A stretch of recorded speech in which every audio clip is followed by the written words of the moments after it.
Emmy Werner followed nearly 700 children born into poverty, family conflict, and parental mental illness on the Hawaiian island of Kauai for over 3 decades.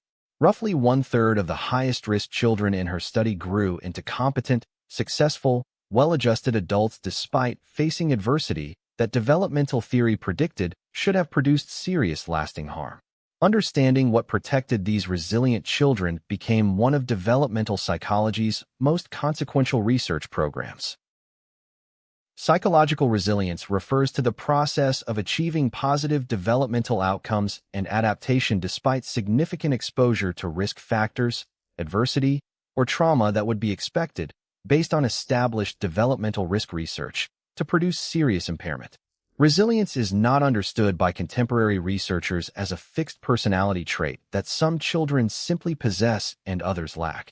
It is increasingly conceptualized as an ordinary developmental process resulting from the interaction of specific protective factors with specific risk factors, meaning resilience can, at least partially, be actively cultivated and supported through intervention.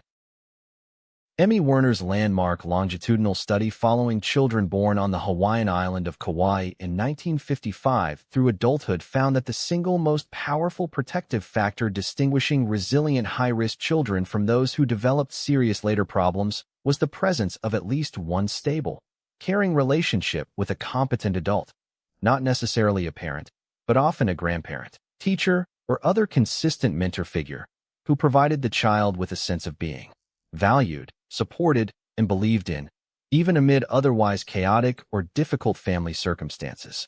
Beyond relational protective factors, resilience research has identified several individual-level characteristics that predict positive adaptation despite adversity, including above-average cognitive and problem-solving ability, an easy, adaptable temperament in early childhood that elicits more positive responses from caregivers and others, and an internal locus of control. The belief that one's own actions meaningfully influence outcomes, which supports active coping and help-seeking rather than passive, helpless responses to adversity. These individual factors interact with, rather than substitute for, supportive relational and community factors.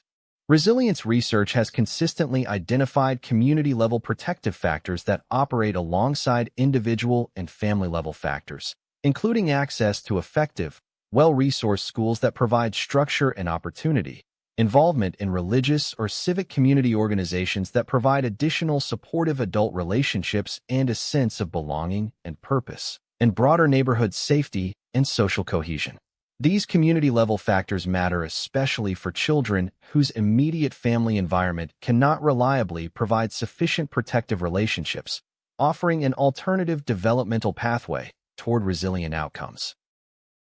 Translating resilience research into practice, modern prevention and intervention programs for at-risk children increasingly focus on deliberately building identified protective factors, connecting children with consistent, caring mentors through structured mentoring programs, strengthening emotion regulation and problem-solving skills directly through school-based curricula, and building school and community connectedness, rather than focusing exclusively on eliminating or reducing risk factors, which are often outside any single intervention's control, such as poverty or family conflict rooted in broader social and economic conditions.